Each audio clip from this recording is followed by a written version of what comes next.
Hello students, मैं doctor Gauri Bhatnagar. Sanskrit tutorials में आपका स्वागत है। पंचरात्र में अभी तक आपने पढ़ा कि कौरवों के शिविर में बात चल रही है। पहले तो अभिमन्यु के हरण की बात चल रही होती है, किसने हरण किया है।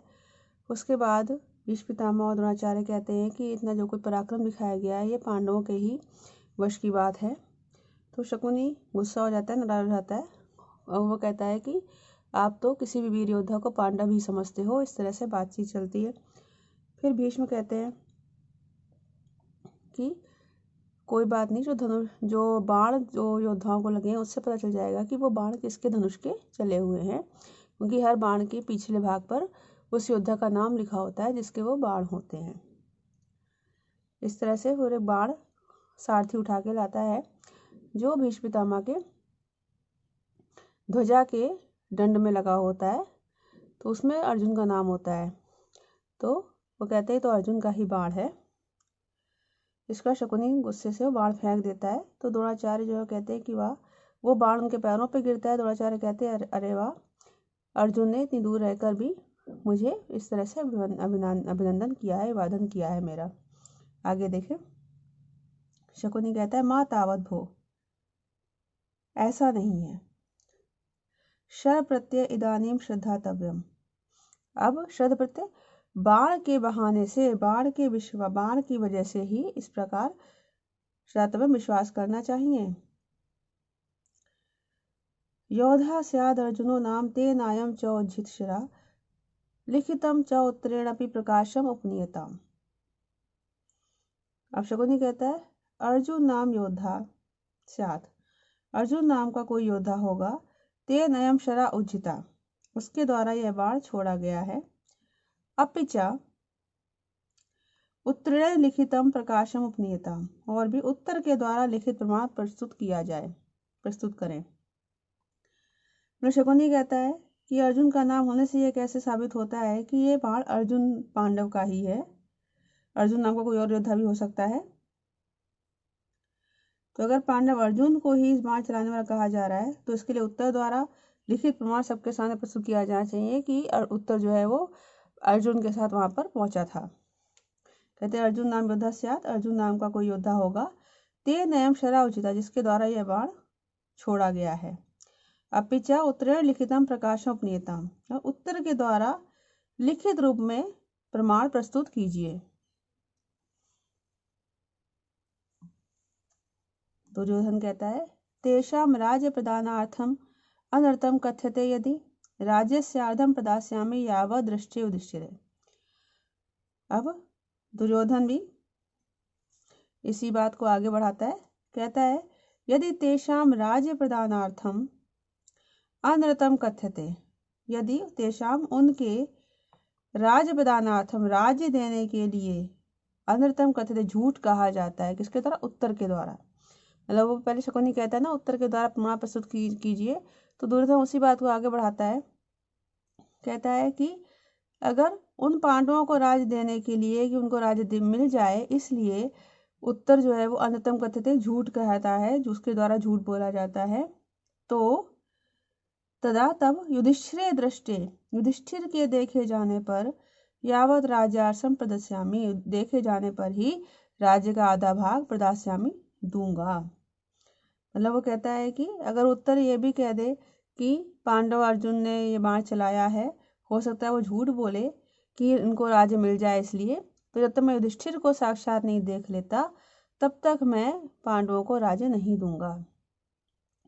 यदि तेषाम राज्य प्रदानार्थम, यदि उन पांडवों को राज्य देने के लिए अनृतम कथ्यते, उत्तर के द्वारा झूठ बोला जाता है, तदा युधिष्ठिरे दृष्टि यावत, तो युधिष्ठिर के देखे जाने तक राज्यार्थम प्रदास्यामि, आधा राज्य दूंगा था। युधिष्ठिर के देखे जाने पर ही आधा राज्य मैं दूंगा। प्रवेश करके तो सेवा प्रवेश करता है। जय होतु महाराजा विराट नगरा दूता प्राप्ता, महाराज की जय हो, विराट नगर से दूत आया है। जैसे कहता प्रवेशिताम, प्रवेश कराओ। भट्ट कहता है यद आज्ञा प्रति महाराजा, जैसी आप आज्ञा दें निष्क्रांता निकल जाता है। तथा प्रवेशति उत्तरा, तब उत्तर प्रवेश करता है।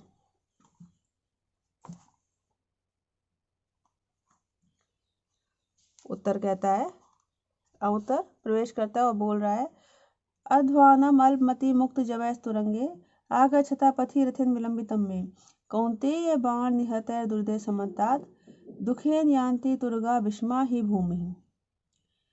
कहता है अति मुक्त जवै तुरंगे, अति मुक्त जवै अत्यधिक तेज गति वाले तुरंगे घोड़ों से, अल्पम अध्वानम छोटे मार्ग से, आगच्छता आते हुए, मे रथेन पथि विलंबिता मेरे रथ ने मार्ग में, पथि मार्ग में विलंबिता देर कर दी ही, क्योंकि ही मीन्स क्योंकि कौन्तेय बाण निहते, कौन्तेय कुंती पुत्र अर्जुन के बाणों से निहते मारे गए, दुर्दे हाथियों से, पृथ्वी भूमि, पृथ्वी समन्ततः, समन्तात मीन्स सब जगह से, विषमा ऊंची नीची हो गई है, तेन तुरगा दुखेन यान्ति जिस कारण से घोड़ों का रथ का चलना मुश्किल हो गया, जिस कारण से घोड़े मुश्किल से चल पा रहे हैं। मतलब उत्तर कहता है कि मैं निकला तो बहुत देर का हूँ, मार्ग भी छोटा था, छोटा रास्ता लिया था, फिर भी जो रास्ते में हाथी घोड़ों इत्यादि सबके शव पड़े हुए हैं, उनकी वजह से मार्ग ऊंचा नीचा हो गया है, पृथ्वी भूमि ऊंची नीची हो गई है, तो रथ को चलने में परेशानी हो रही है। अतिमुक्त जवै तुरंगे अत्यधिक तेज वेग वाले, तेज गति वाले घोड़ों से, अल्पम अध्वानम आगच्छता छोटे रास्ते से आते हुए भी, मे रथेन पथि विलंबितम मेरे रथ ने मार्ग में, रास्ते में विलंब कर दी, देर कर दी ही, क्योंकि कौन्तेय बाण निहते कुंती पुत्र अर्जुन के बाणों से मारे गए, द्विहृदय हाथियों से, भूमि पृथ्वी, समन्तात सब तरफ चारों ओर, विषमा ऊंची नीची हो गई है, तेन तुरगा दुखेन यान्ति जिस कारण घोड़े बड़े कष्ट से चल पाए।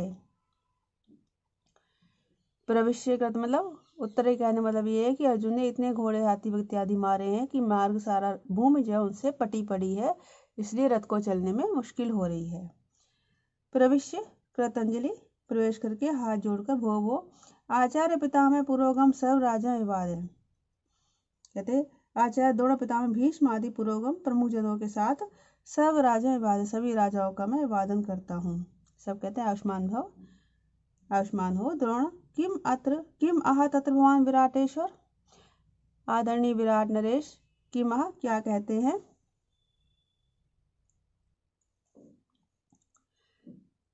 उत्तर कहता है ना अहम तत्र भवता प्रेषिता मैं उनके द्वारा नहीं भेजा गया हूँ।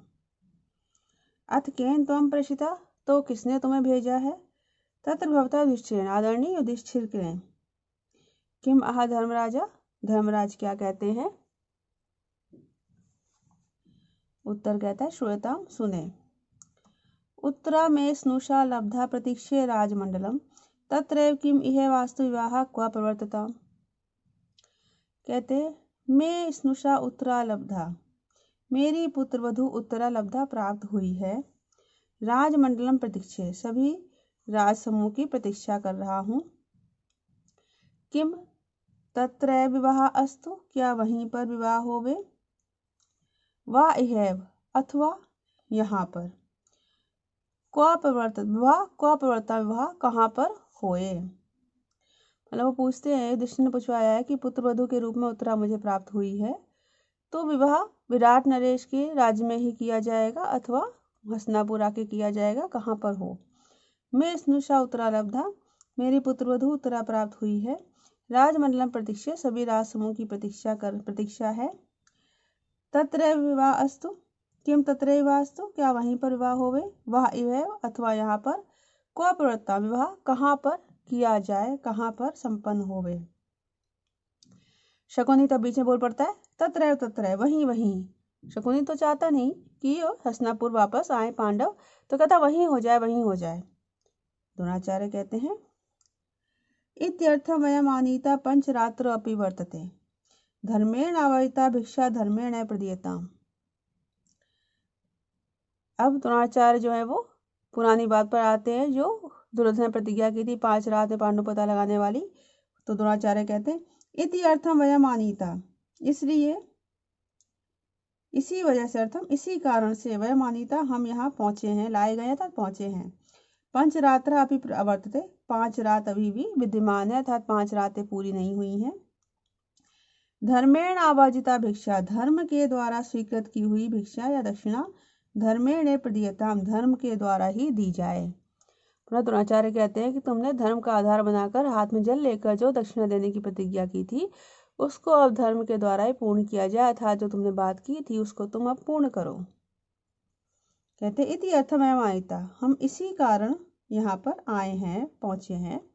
किसी कारण क्यों? युद्ध कारण तो आए नहीं थे, वो तो केवल पांडवों का पता लगाने के लिए आए थे। गाय का हरण करना तो एक बहाना था पांडवों का पता लगाना। तो वो कहते इसी कारण से हम यहाँ पर आए हैं या पहुंचे हैं। पंचरात्र अपि वर्तते, 5 रातें अभी विद्यमान है, सब पूर्ण नहीं हुई हैं। धर्मेण आवाहिता भिक्षा, धर्म के द्वारा स्वीकार की हुई दक्षिणा धर्मेण प्रदीयताम, धर्म के द्वारा ही दी जाए। दुर्योधन कहता है बाढ़म दत्तम मया राज्यम पांडवेभ्यो यथापुरम मृतेपि ही नरा सर्वे सत्ये तिष्ठन्ति तिष्ठन्ति। दुर्योधन कहता है बाढ़म ठीक है, यथापुरम राज्यम पांडवेभ्यो दत्ता, मया मेरे द्वारा यथापुरम पहले के समान राज्य पांडवेभ्यो दत्ता, पांडवों को दिया गया। ही क्योंकि सर्वे नरा सभी मनुष्य, मृते अपि मरने पर भी, सभी मनुष्यों के मरने पर भी, मृत्यु होने पर भी, सत्य तिष्ठति तिष्ठन्ति, सत्य के रहने पर ही रहते हैं। अर्थात वो दुर्योधन कहना चाहता है कि ठीक है, मैंने आपकी बात मान ली और मैंने दिया। क्यों? क्योंकि मनुष्यों के मरने के बाद भी जो मनुष्य सत्य पर स्थित रहते हैं उन्हीं का जो यश है वो उनके बाद भी तिष्ठन्ति बना रहता है। अर्थात मरने के बाद से मनुष्य, सत्य पर रहने वाले मनुष्य ही बाद में भी विद्यमान रहते हैं। अर्थात कैसे? अपने यश के रूप में, कीर्ति के रूप में बाद में विद्यमान रहते हैं। तो बाद हम ठीक है, मया मेरे द्वारा पांडवों को यथापुरम राज्यम दत्तम, पहले के समान ही राज्य दिया गया। ही क्योंकि सर्वे नरा सारे मनुष्य, मृते अपि मृत्यु के बाद भी, सत्य तिष्ठति तिष्ठन्ति, सत्य के बने रहने पर ही यश के रूप में रहते हैं, अर्थात इस लोक में बने रहते हैं। जो सत्य का आचरण करता है, सत्य पर चलता है, वह मृत्यु के बाद भी अपने यश रूपी शरीर से इस संसार में रहता है। द्रोणाचार्य कहते हैं हंत सर्वे प्रसन्ना स्म प्रबद्धा कुल संग्रह इमामपि मही कृष्णाम राज्य सिंह प्रशास्तुना। अब कहते हैं हंत प्रबद्ध कुल संग्रह सर्वे प्रसन्ना स्म, हंत बड़े प्रसन्नता का विषय है। प्रबद्ध कुल संग्रह, प्रबद्ध कुल संग्रह, 2 वंशों के संग्रह मिलने वाले, सर्वे हम सभी, प्रसन्ना स्म प्रसन्न हैं, इमाम संपूर्ण महिमपि इस संपूर्ण पृथ्वी का भी, नह राज सिंह प्रशास्तु हमारे राजा राज सिंह प्रशास्तु पालन करें। क्योंकि हंत बड़े ही प्रसन्नता का विषय है कि प्रबद्ध कुल संग्रह सर्वे प्रसन्ना स्म, 2 वंशों, प्रबद्ध कुल वंशों के अच्छी प्रकार से संग्रह मिलने वाले सभी हम सभी प्रसन्न हैं। इमाम संपूर्ण महिमपि इस सारी पृथ्वी का भी, नह हमारे राजा राज सिंह प्रशास्तु, प्रशास्तु शासन करें या पालन करें। वह राज सिंह यहाँ पे बीच में कैसे आया कि राज सिंह जो है महाकवि भास जिस राजा के दरबार में थे वो राज सिंह राजा थे, जिनके दरबार के आश्रित कवि थे भास। तो इस श्लोक के माध्यम से भास ने अपने आश्रित राजा राज सिंह के विषय में उनकी प्रशंसा की है। और ये अंतिम श्लोक जो है वो भरत वाक्य है। भरत वाक्य क्या होता है? भरत वाक्य होता है किसी भी नाटक की निर्मित समाप्ति के बाद अंत में जो मंगल कामना की जाती है उसे भरत वाक्य कहा जाता है। तो मंगल कामना किसकी की है? उन्होंने अपने राज सिंह राजा के माध्यम से अपने उस समय के राज्य की समय की मंगल कामना की है। अब भरत वाक्य क्या है? भरत वाक्य, भरत मुनि जो है वो नाट्य शास्त्र के जन्मदाता कहे जाते हैं। भरत मुनि ने ही पहला नाट्य शास्त्र ग्रंथ लिखा था। तो उसके बाद के सभी जो नाटककार हैं, उनके बाद जितने भी नाटककार हुए हैं वो सभी नाटककार उन भरत मुनि को अपनी तरफ से एक श्रद्धांजलि देने के लिए अपने नाटक के अंत में जो है जो श्लोक रखते हैं वो भरतवाक्य ही के नाम से जाना जाता है कि भरत मुनि की स्मृति में भरत मुनि को श्रद्धांजलि देने के लिए अंतिम श्लोक जो मंगल कामना का होता है वो भरतवाक्य होता है। इस प्रकार से आपका ये पंचरात्रम नाटक यहाँ पर समाप्त हुआ। इस वीडियो में इतना ही। साथ बने रहने के लिए धन्यवाद।